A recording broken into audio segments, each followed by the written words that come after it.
through the money, the pressure be calling. Left on my blessings, I feel like I'm falling. The birdie is back, tell me I'm garbage. I'm going through something, that's why I ain't calling. Phone and progression is all that I wanted. The phone in affection, I summon and dub it. Cause bitch, I got problems on problems on problems on problems on problems on problems. I solve them. I run through the money, the pressure be calling. Left on my blessings, I feel like I'm falling. The birdie is back, tell me I'm garbage. I'm going through something, that's why I ain't calling. All right, guys, what's going on? I am the one, the only, the WOOKIE, joined here as always by one Mr. Big Z. What's up, Z?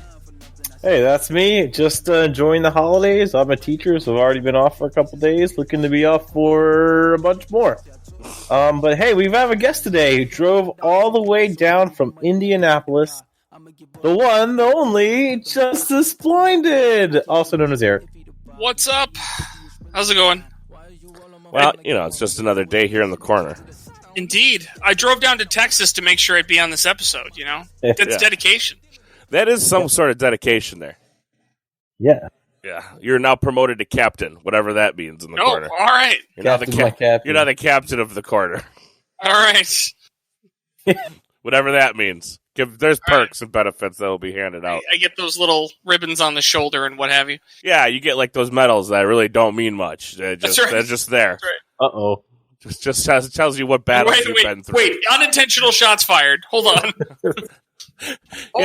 You get like those little medals. A lot of those medals do mean something. Well, I know what all those medals mean. But the big thing is that that's a thing. They should make. I know they make the pins for the vault tours, but they should each one should get its own color, and then you could put it on your bag.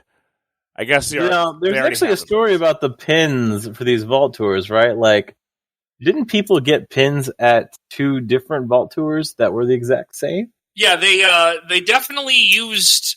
They either reprinted the exact same for Indianapolis Vault Tour number 2, as they did for Gen Con, or they used. My guess is they probably used excess supply. They probably figured we have a bunch of these things lying around. They haven't been used. It's the same city. It's the same year. That's my guess. I can't remember what it was. Yeah, Indy basically got I can't remember if it got the same one as Gen Con, or there was another one where it was what was it? No, Indy got the same one as Gen Con. Yeah, it did. And then Collinsville got the knockoff one.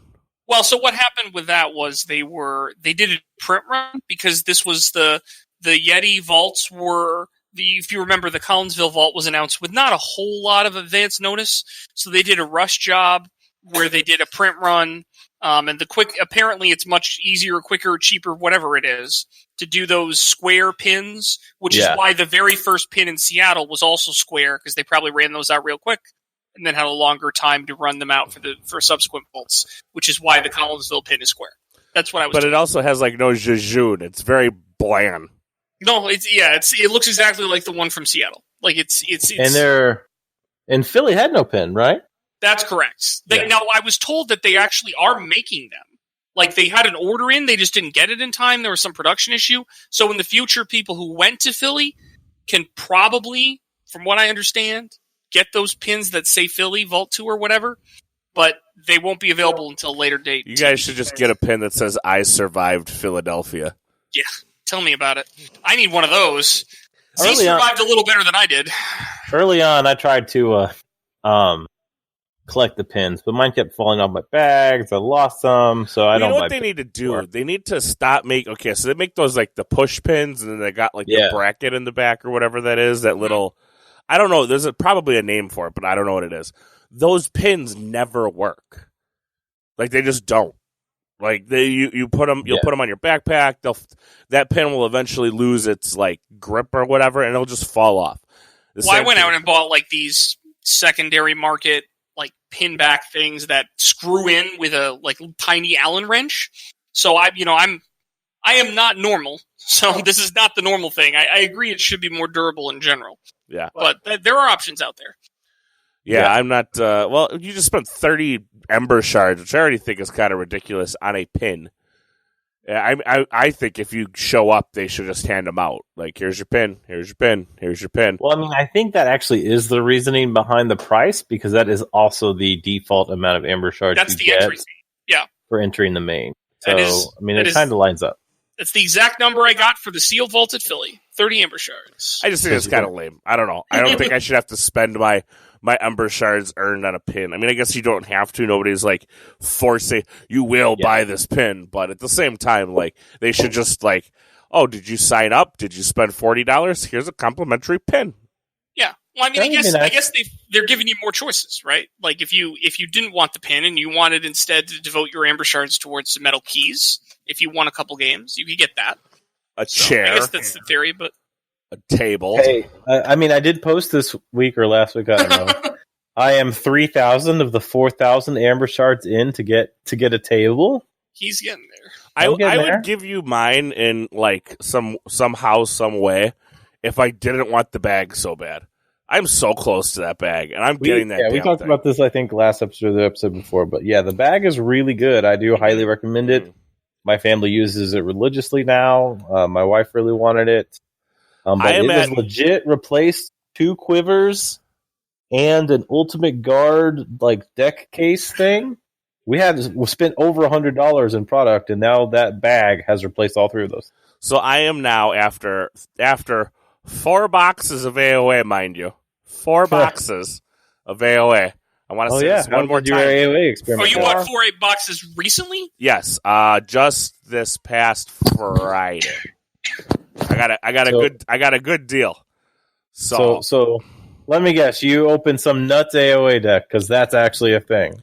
No. Oh.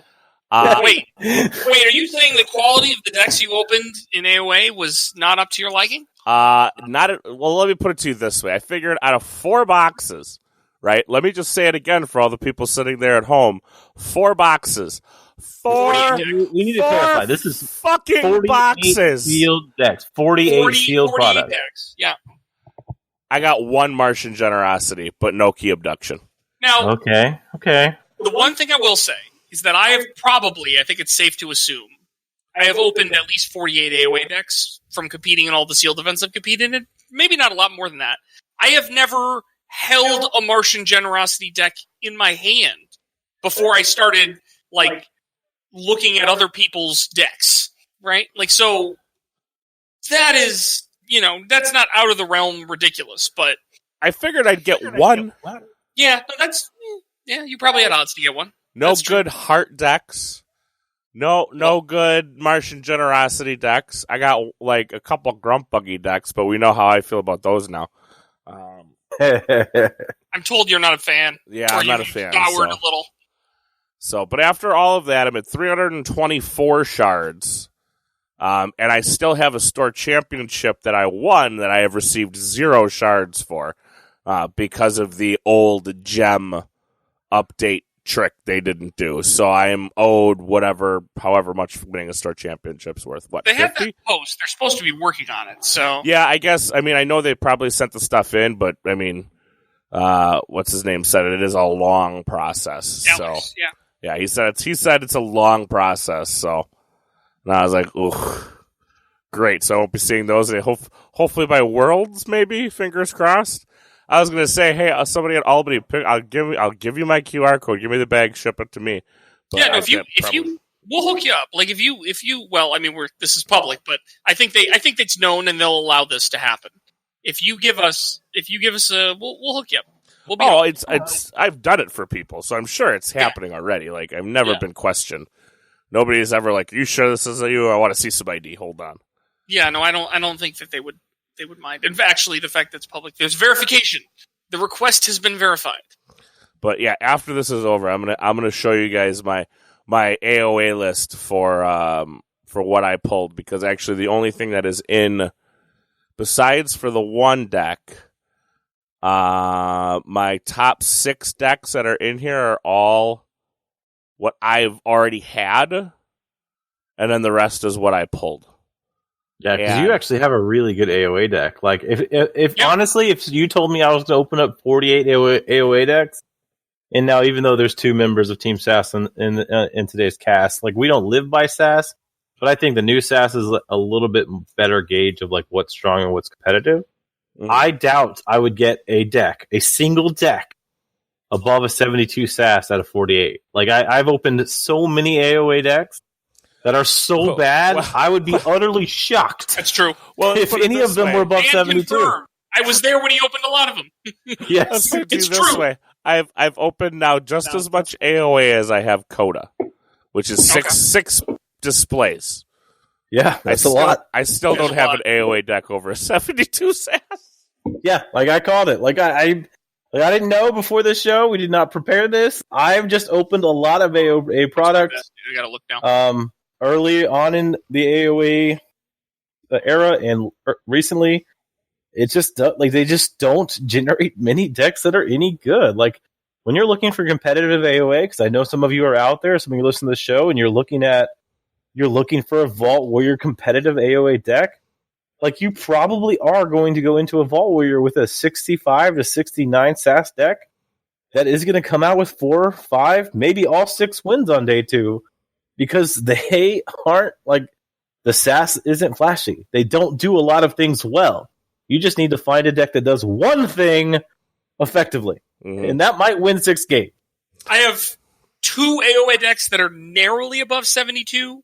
One is definitely not that good.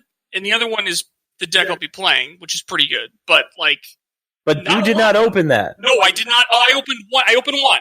This one that our site thinks is 74. I opened that. Yeah, deck. but the other one you're talking about. So out of all the product that Eric has opened, which is probably 200 decks, he has one deck that was over 72, and then the deck that he's actually playing or projected to be playing, he bought secondhand. So that's correct. Yeah, $13. I've been looking for. I think I have eyed and I think I've cornered my. And it's the one I always thought it was. I think I've showed it to you. It's the Gummy Herald. I think is going to be my reversal deck. It's got an expected Ember of 5. I was curious myself. I have 128 AOA decks. That's actually the lowest one I have. My highest one's a 71. So they just don't generate stat. I mean. The thing that I have that I think is probably not as good, but is interesting, I have a Grunt Buggy triple TMTP deck. So SAS likes that a lot. Well, it's kind of a null positive, right? Because even though SAS loves TMTP, SAS does not understand that 3 in the same deck is probably anti-synergy with themselves. So that is also another kind of... At some point, you're going to be playing them for just a pip. And possibly twice for just a pip. So that's never gonna be registered on that site. It was super fun to open. I opened that in a sealed at an LGS though. And let me tell you, the look on your opponent's face when you play the 3rd TMTP in a sealed match is super gross. So surely you've played 2. I can go to 14 did you now. Cycle somehow? There's no way you pulled it. When I was at my prime and I got played the second time, I'm like, there's no way you pulled 2. And sure enough, it's possible 2. That's the best pull I've ever had in any sealed event. That probably tops mine. Yeah. Unfortunately, it wasn't anything that super mattered. This was a chain bout. So it didn't matter. Yeah, because that'll shock. But yeah, 71's my highest. Wookie just said none of his are above 72. Eric has 174, and then he bought one. Yeah. So, that's what it is. You're not looking when you're looking for competitive AOA, you're probably looking something in 65 to 69 range. Yeah. And it needs to do one thing very, very good. Yeah. And that's what you'll be playing. This is very true. But let's get into the topic for today. And why exactly we have Eric on the show. And that would be, we're talking about Cube. Now, I'm going to let you guys kind of take it away from here for a little bit. Tell us, what is Cube, what are the rules of Cube, and how exactly are you throwing it down? All right, well, I'm going to let Eric break this in a little bit. This is actually not Eric's brainchild, per se, so he's going to give some credit where credit is due. And then he's going to take us into what his spin on this experience has been. Go ahead, man. So... initial credit for this idea definitely goes to Codameron, goes to Colby over at Bouncing Death Quark, who came up with kind of some of the original outlines for how we're doing, how Cube can be done. in Keyforge. He had a cube that he was demoing at PAX, which looked pretty fun. I didn't get a chance to play it. Well, tell us what a cube is. Pretty fun. That's yes, for those of you who do not know what a cube is. A cube is a preset number of cards. Like it's a pool of cards that you've created. You can create it using any number of methods. We'll talk about the method we used in a moment. But it's a preset number of cards that you create, and then you draft decks from that cube. So cube is a format, that phrase, I believe, the word came from Magic the Gathering, where people would create cubes by making draft pools of cards they really liked or that were balanced or whatever, and then they would draft decks out of that. Now, obviously, standard disclaimer, anytime anybody in Keyforge talks about anything that is different format than normal Keyforge, it's not a sanctioned format, it's not a format that's played at tournaments, this is just simply for fun, something to do that's different, kind of a more party atmosphere. We were thinking of using it maybe during some downtime after vaults, that sort of thing. Just a fun format. So basically, what you do is you get some number of people together, and the cube that we've built supports up to 8 people. So you get 8 people together, and you have this box. Our box is going to have 450 cards in it. It's going to have 50 cards of each of the 9 houses. And we can talk in a moment about how we curated those cards, but you will sit down at a table. You will deal out the box into, I think we might do with some packs, maybe 15 cards in a pack.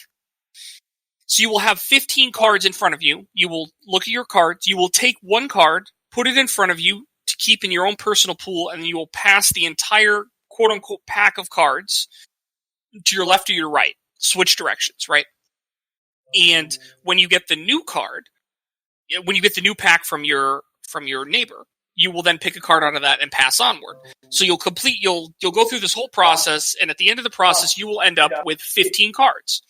And then you will do that entire process 2 more times, or maybe 3 more times. Probably just 2. I think you end up with 2 more times, so you end up with 45 cards. You will not know the contents of your second pack until after you're done drafting your first pack, and so on and so forth. When you're done with all of that, you will build a Keyforge deck. The rules that Colby came up with that I think we're going to try first, and this is the beauty of this, is that it's not a sanctioned format. You can tweak the rules. We're going to experiment with them. But the rules that Colby came up with were you build a 3-house deck, and your deck has to have, each house must have between 10 and 12 cards. So you can have between a 30 card and a 36 card deck. And there are penalties associated with if you do not have enough cards in a particular house to get to 10.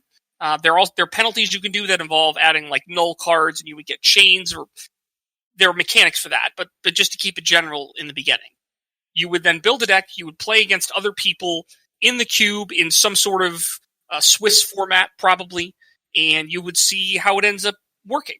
And one of the interesting variants on this that we were discussing, and Colby had done this, where Colby's version, he had sticker packs, and he would put them into random cards. So if you draft a card with a sticker pack, you were allowed to Maverick a card in the cube. So it's kind of like a legacy game. You draft 2 cards, and you would always have to Maverick to keep the total number of cards in each house in the cube consistent. So if you wanted to Maverick a card from, say, Dis into Shadows, you would have to find a Shadows card to Maverick into Dis. So the overall number of cards in each house in the cube remained the same, but if you wanted to do that, you could then put a Restring Guntus in Shadows, and you could put a Relentless Whispers in Dis. And you would put the stickers on top of the cards, and so that when you were done with everything, you would throw the cards back into the pool, and the next time people played, when they were drafting, the Relentless Whispers would no longer be in Shadows, it would be in Dis.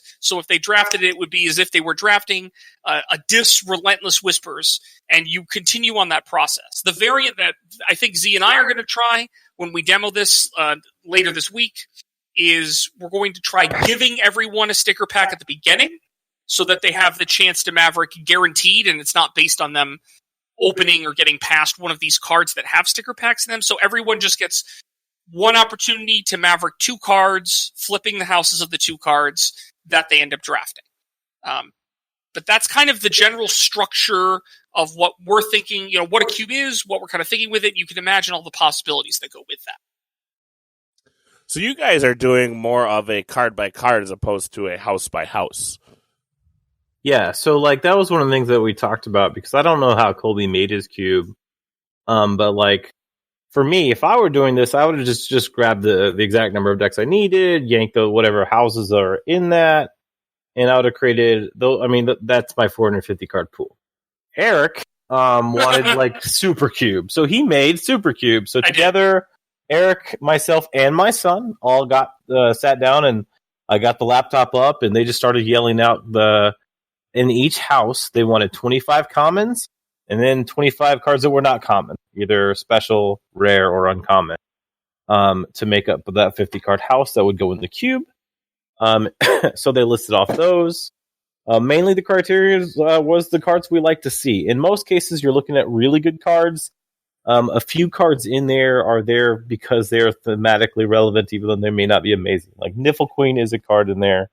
It's not an amazing card, but it's thematically relevant. Epic Quest was one of the ones that Eric fought for. Yeah. Not a great card, but it's thematically relevant, right? It's so the reason I fought for it, there are certain cards I think that are really cool in a cube format specifically where you can build around them. Like if you open an Epic Quest pick 1, you can do interesting things like target knights when you're past them. That like people might not want these knights normally because, maybe Sanctum Knights aren't amazing, but you can target them. Or you target the knights, and I think there's actually are there any knights that are not in Sanctum? I thought there was one. Or am I thinking There's some in Dis. Right, so you could there's a knights in Dis and Brother. Right, so you could, this would probably not be the best use of your Maverick, but you could target a Dis Knight or target a Brobnar Knight and Maverick it into Sanctum for the purpose of your Epic Quest. Right? And we also have other things like Annihilation Ritual, which is usually just kind of a very variable card. It really is deck dependent on how your deck plays with that card. But if you open pack 1 and you have an Annihilation Ritual, you say, all right, today I'm going to build an Annihilation Ritual deck. So I'm going to take that card, and then I'm going to take as few creatures as I can, or creatures that I don't care if they get purged, and then I'm just going to take a handful of actions. Right? Or I'm gonna lean into it. I'm gonna take an Annihilation Ritual with a Dispurge suite.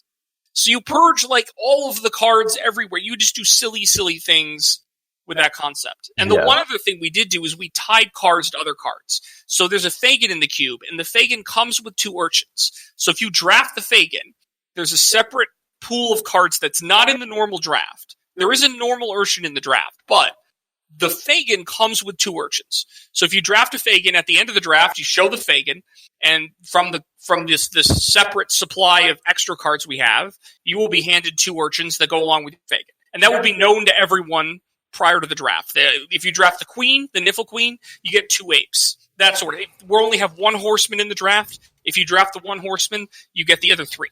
Right? Yeah. So we did things like that to make sure that thematically those things stayed together. Because otherwise, like if there's a routine job in the deck, it's probably not real good. We only have 2 routine jobs in the pool. It's probably not real good if you can only draft 1 routine job, but you never get the second one, right? Yeah. See, but don't you think that adds to the flavor a little bit of that? Like nobody's going to draft. If you only have 1 routine job. Well, I was just going to say nobody's going to draft Time Traveler. Well, yeah, something like that. Time Traveler's still pretty good. No, Time Traveler's still pretty good. I had an idea in my head, and it really didn't. When thinking through it, but the problem is no one would draft Help. Right. Nobody's going to draft Help, and maybe you're the one stuck with it. I don't know. But like that makes certain cards much better or much worse. Like Fagin's only good if he has Urchins. Right. Well, if you have to pivot, and because the Shadows cards are all missing, then, and you don't find any Urchins, well, guess what? Your Fagin's toast, and he becomes maybe a dead card in your deck. So, which is okay in, like, my version of the cube, where you're just, like, looking for random cards, and Eric wanted the, like, super cube. He wanted to be, like, basically whatever you're generating, your 36-ish card deck is probably going to be a 75-plus S deck. Yeah. Because they all do good stuff, right? I wanted to, and I don't know how this would turn out. I've never played any cubes before. I've just seen Colby talk about this once, and some people at PAX played a couple games. But I wanted to at least make the nonsense elite cube, and see what happens if we get the best of the best. So it's very difficult to build what would traditionally be you would have to try really hard, and it might even be impossible, using my cube to build what would be traditionally viewed as a bad deck. Right? It would be real hard to do that just based on the average card quality of the cube. That being said, we are probably also going to, because we haven't talked about this yet, but the number of decks I had to cannibalize for this thing is insane because I wanted specific cards. So we have a lot of extra cards in these decks I've cannibalized. These bulk decks I've cannibalized. So we're probably also going to make something like a reversal cube where you wouldn't be playing reversal, but the card quality in the cube would be atrocious. So you will be drafting your own cube or your own deck, but the card quality will be like 3 phosphorus stars, or like, whatever, just terrible cards for cube drafting, and you'll have to try to do the very best you can with what you're given. So that's like, we're going to do the flip side of that. And obviously, for anyone out there who's considering doing this, you do not need to take the approach I take. You can build a cube however you want to build it, with whatever resources you have. I just happen to have a lot of bulk decks that I wasn't using. I wanted to try this, and I guess I can report, but we can report back. I'm almost thinking about building one now, too. I mean, I have tons of bulk decks, and I got nothing going on. Well, the hurdles are as follows. Like, if you want a curated cube, whether it be good or bad, like when he first started talking about how many decks you need, I was like, I think you're going to need a lot. Like, a lot more than what he was thinking. Mm-hmm. And in the end, like, he was thinking 30 to 40. I think he landed on close to 100 decks needed to do his highly curated cube. Whereas you could do this with as few as 15 decks. Yeah. Right? So it really does depend on how selective you want to be of what goes in the cube. Obviously, you can make one with very few decks. I mean, you could make a cube with as little as, I think the smallest number was 15, maybe 16, because the houses might not match perfectly with the odd number or whatever. Well, I was very interested in the fact that you had decided to go towards the drafting one card at a time, as opposed to handing out maybe 4 or 5 houses worth of cards and saying you have to pick one of these. Pick a house from a deck. Pick a house from the stack, and then you put those 3 houses you want together. And that's when you make your deck. The beauty of this is that there's no right or wrong way to do this, right? This is just the way that that I wanted to do it. This is the approach I chose. We'll see how it goes. It may go terribly. It may be a whole lot of fun. I think that I'll enjoy it because I'll be playing with all these cards that I think are great, and I like playing with great cards. Z's much more comfortable playing with terrible cards because he's the reversal master of our crew. But I like playing with very good cards, so I think this is the experience that I will personally enjoy better. But if you wanted, I could easily see a situation where you would try making a cube with houses like you described, and you would draft houses instead of cards, and maybe that's better for those decks you have where you have one house that's really, really good in the deck, but the rest is terrible, and as a result, it's not really a playable deck in any format. But you really wonder what would happen if you could pair that house with other houses. So you may be able to do that, and that's something you could absolutely try doing. That's just not where we started. That's all. It would be easier to reconstitute your decks if you did the house drafting instead of the single card drafting. Yeah. I'm super excited. I did not get to play. I don't remember what was going on. I was playing in some kind of event. I was playing in a team event while the cube was going on with Philly when you were also making the final round of the the tournament, but that happened. Yeah, you were busy winning. That's correct. That is correct. All but one Matt. Yeah. No, it is a very interesting. I mean, I know a lot. I've talked about kind of a what do we do with all these decks, and when I brought up a constructed format, I mean, you would have thought I ran over people's puppies. Like, it was ridiculous. That's why I added the disclaimer. Well, so I like when I was really talking to Eric, when I heard the legacy aspect of it, I love legacy games. And when I was talking to my sister and my wife about it, I described it like this. It's not like you're actually creating, it is a variant of Keyforge. I'm not going to say it's not a variant of Keyforge, but it's almost like you're creating your own legacy board game that's based on Keyforge, because it becomes an enclosed environment game that should be fun and engaging to play. You would get it out. You would play 3 to 4 rounds. If it's 8 people, I could see playing 3 or 4 rounds. You would only need 3 rounds to determine the winner, actually. Yeah, so you do your draft. You play 3 rounds Swiss. You get your ranking when you're done. the Maverick stick, and then you pack it back up, and it's immediately ready to be played again whenever you want. So, like, I think it's just like it's a variant Keyforge board game in my mind. I wasn't really considering making one myself, but my kid seems super excited about it. As everyone knows, all my whole family plays this, so I think that could be super fun, especially when it gets to the point where like we own a bunch of nuts decks. If I sit down and play my top deck versus other people's not top decks, like we know roughly the outcome of that. So or that your deck is going to win X percentage of the time. Yeah, unless we're grinding, like at this point, like we're a tournament family, so we know what it's like to prepare for tournaments, and like some of the just the childlike joy is a little bit gone from that because I'm part of a competitive team. My wife is part of that same competitive team. My son is preparing to try to win a prime now versus just going to have fun. This is another on top of, hey, I have 100 decks. What do I do with all these decks? So this gives you one, an outlet to do something with those decks, and two, it is just a fun atmosphere type thing. I do like the whole Maverick thing. I like the shifting it from them just being embedded in random cards, because then quite easily not everyone will get that experience.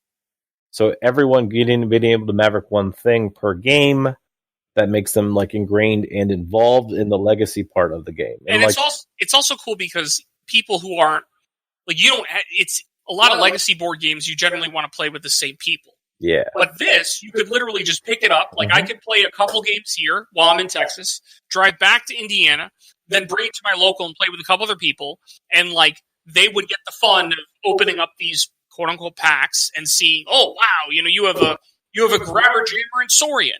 Right? Yeah, and those are all stories too. It's like, oh yeah, Z, Maverick X to Y, and let me tell you how that happened. Or whatever. Like it creates.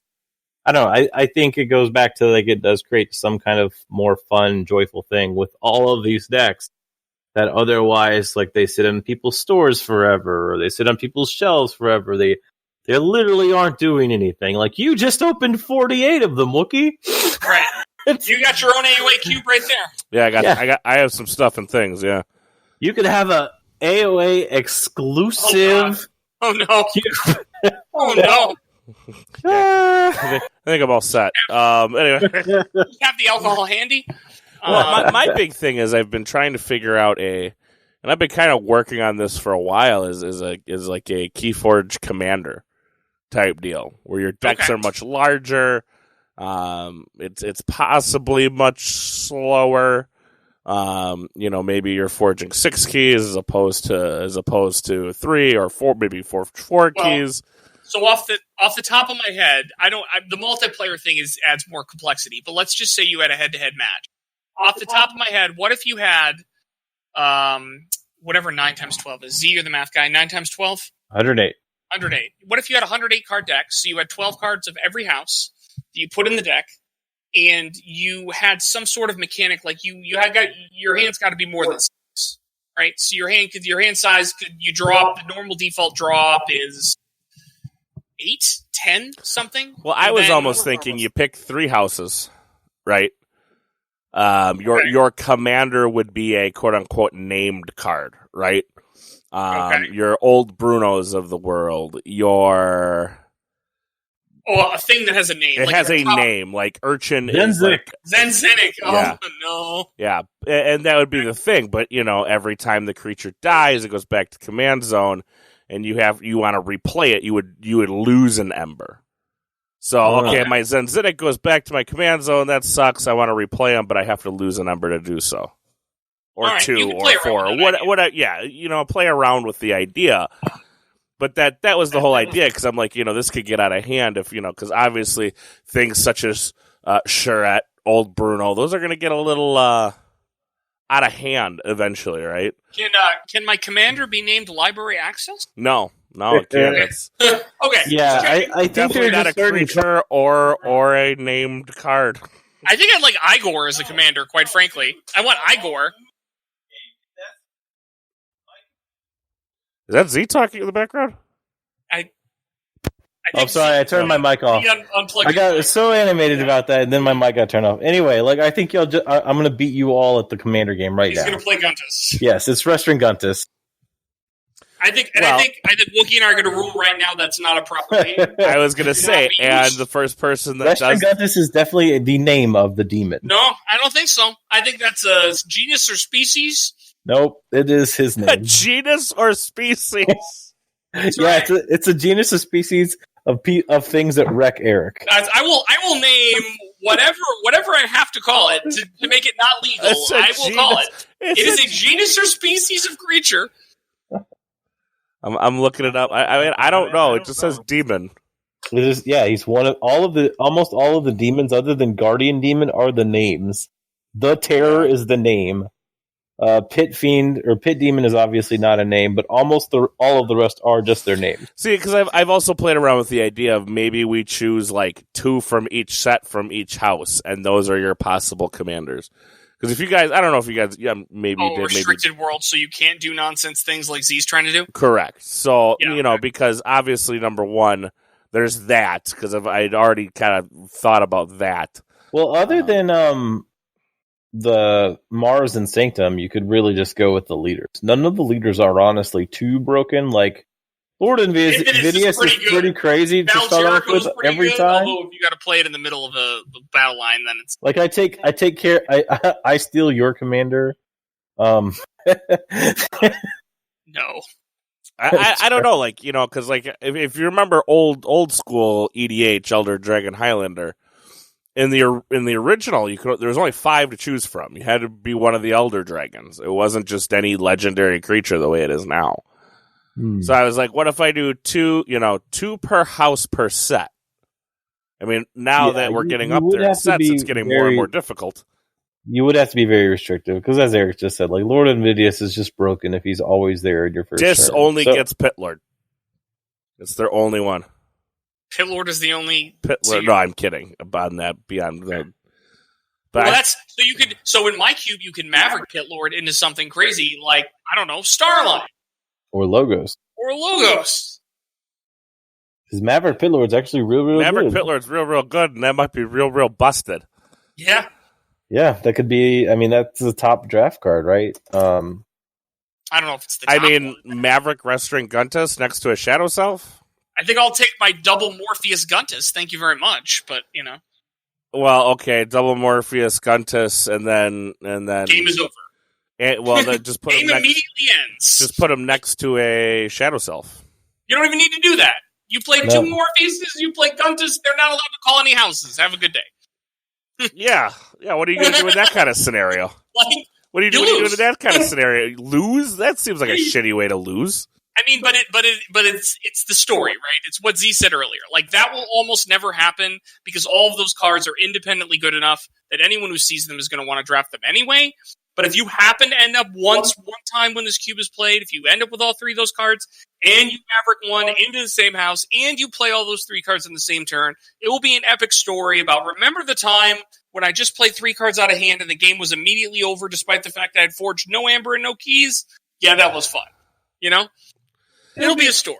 I guess, but I mean that's only going to go so far. That's going to get old quick. So people, I'm staying. Well, even if he had all 3 of those cards in the deck, the odds that scenario actually comes. Right. Because that was my next question: is how are you composing them? Is it 1 of each? Is it 2 of each? Do some get 2? Like, could there be 2 Morpheuses in there and 1 Guntus in the cube? There's only 1 card that got 3 because for the Starlights and the Saurian, when we said we have to have 25 of each commons, for the houses that have appeared in more than 1 set, that's real easy. You got a lot of things to choose from, even if they've only been in 2 sets, like Mars. Still have a lot of cards to choose from. But for something like Starlights and Saurian, obviously this would theoretically change as more sets come out if they're in additional sets. But there's only 1 set of them currently. I think there's only something like, 16, 17 commons currently. So you have to double and in some cases triple up whenever necessary. So I think we have 3 tributes, and I think that's the only thing in the cube with 3. We have 2 of a lot of other things. I did take some artistic license. I allowed for the crazy Guntus scenario I described by putting 2 Morpheuses in the deck just for nonsense purposes, because again, that's almost never going to happen, but when it does, it'll be really hilarious. I'm sure it'll happen to me rather than me the one playing it. just as a result of me making this possible in the universe, but there aren't a lot of doubles above the common. There are a handful of doubles at common, especially in Saurian Starlines. Now, okay, so then again, on the other note, I mean, what is the decision on the packs? Are the packs manufactured, or is it shuffle up? Random. And I wanted to also have it's random, and I also wanted to have enough cards in the cube that there will always be enough cards where you will not have every card in the cube in the draft every time. So there is some possibility that some combination of cards will be excluded from the draft entirely. So that will decrease the predictability of what you can know all the contents in the cube, but some of those contents may not be available. They may not show up because they're still in the box. Right, in the packs. So I did that. That was a very deliberate choice. Now, have you come up with a good way of like, okay, so, you know, you're going to get packs, right? Of, what did you say, 15? I think we're going to try 15. Obviously, we've never done this before, so we're going to tool around with the rules a little, but that's my initial thought process. So are you gonna kind of get some bands? How are you going to keep these packs of 15 together and in front of people?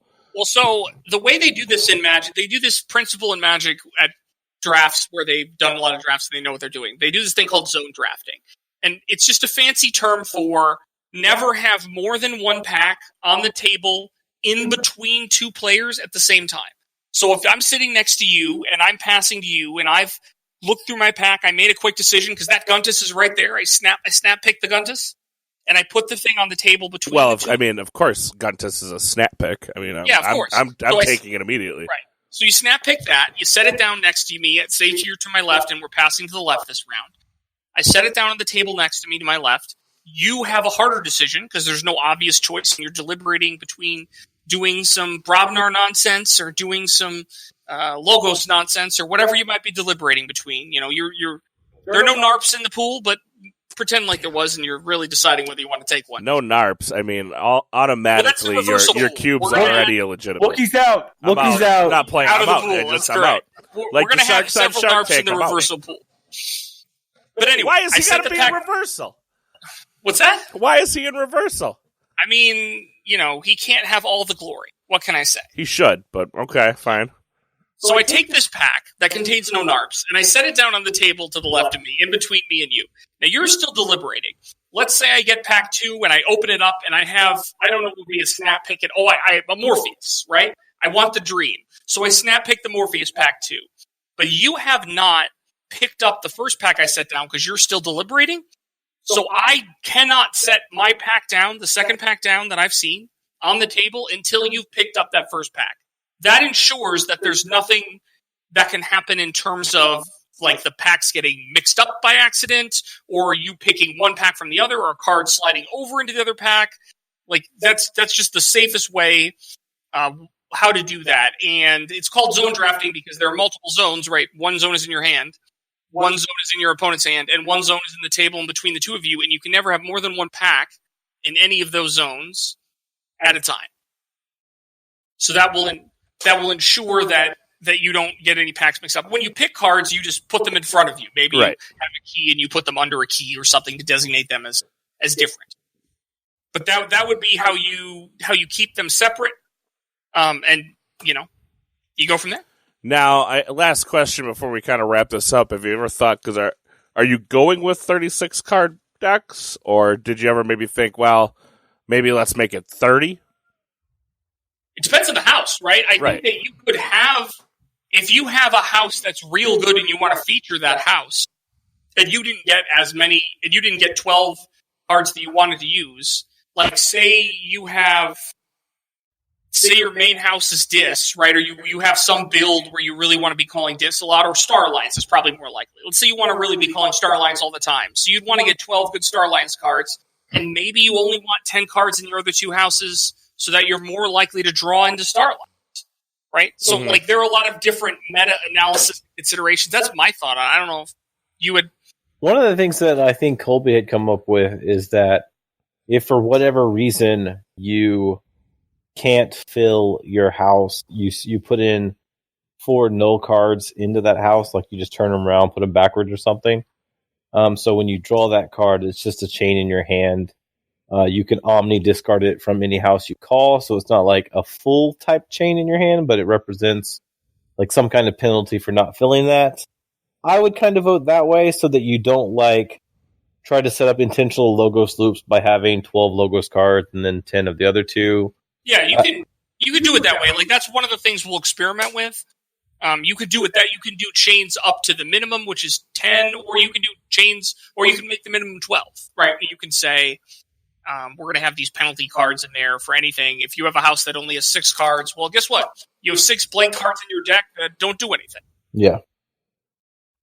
I think I would lean towards that just to make sure that the integrity of the 36 card deck changes, because without a lot of playtesting, you don't really know what happens if you play with less than 36 cards, other than it would feel obvious that certain things are just going to loop faster, and then that could change it. Like, obviously swings way higher to stuff like Starlands and Logos. They cycle anyway. At 36, they cycle your deck pretty fast. So everyone would always be drafting those, regardless of whether they hit the 12 in that house or not. And I'll end cap this again by reiterating the disclaimer. This is not an official format. We're just trying this to have fun because we have lots of extra decks, trying to find out something interesting to do when we're not, grinding quote-unquote regular Keyforge. No one here is suggesting that we turn the game that we all love into a constructed format. We're not saying that at all. This is just a fun thing that you can do with extra Keyforge product if you have any. Extra time and Keyforge product. Indeed. Absolutely. All right, guys. Well, we're gonna take it out of here. One big thing I want to kind of pinpoint is go check out the website. New article is up from Key Cowboy. Merry Forgemas to all. Give it a read. Good stuff. Check out the YouTube video. The One Deck Challenge right now is kind of on hiatus due to the fact of everybody decided that there was going to be no locals until after the new year. But after that starts and gets moving again, I'll obviously get back to it. I'm going to try to stream tomorrow, doing some stuff obviously with the deck and getting some reps in with it. I've played it quite a bit on TCO, but I haven't really filmed myself or done anything as far as that goes. But you can also check out the new video on my new bag that I'm going to be rocking here for at least some part of 2019 or 2020 now. Holy schnitzel. Coming into 2020. I really dig it. I like it. Again, I think I said it in the video, but it's not a sponsored video. So, but if you do decide to buy it, please do let me know. I'd like to know your thoughts. Thus far, I dig it. And I want to, end of the month, kind of give our shout-outs to our Patreons, Scott Greer, Dan Smith, Luke Birch, Patrick, Rick D, Michael, Wrestling Soup, Grayson, Graysum, and Warren, and our 2 new Patreons, Sydney and Fadreva. All you guys, basically, you keep the wheels turning and the bills paid and the lights on. So thank you guys so much for that. You guys got anything else before we boot Scoot and Boogie out of here? No, just Merry Christmas, Happy Holidays, whatever floats your boat these days. Happy Hanukkah, all those things. Have a great time. Enjoy your family, enjoy your friends, enjoy the time off work. Hopefully you all got some. Keep forging keys. Yeah. I got a day. Enjoy the downtime before we all start gearing up for the march towards Worlds next year. Woo woo. Woo. And get Wookie some more time off work, apparently. Yeah, I'll get some more time off work coming up here shortly after the new year hits. So it'll restock as of January 1st. So there you go. Shouldn't be too big of a problem. And we'll see you guys all next week. Yep, yep.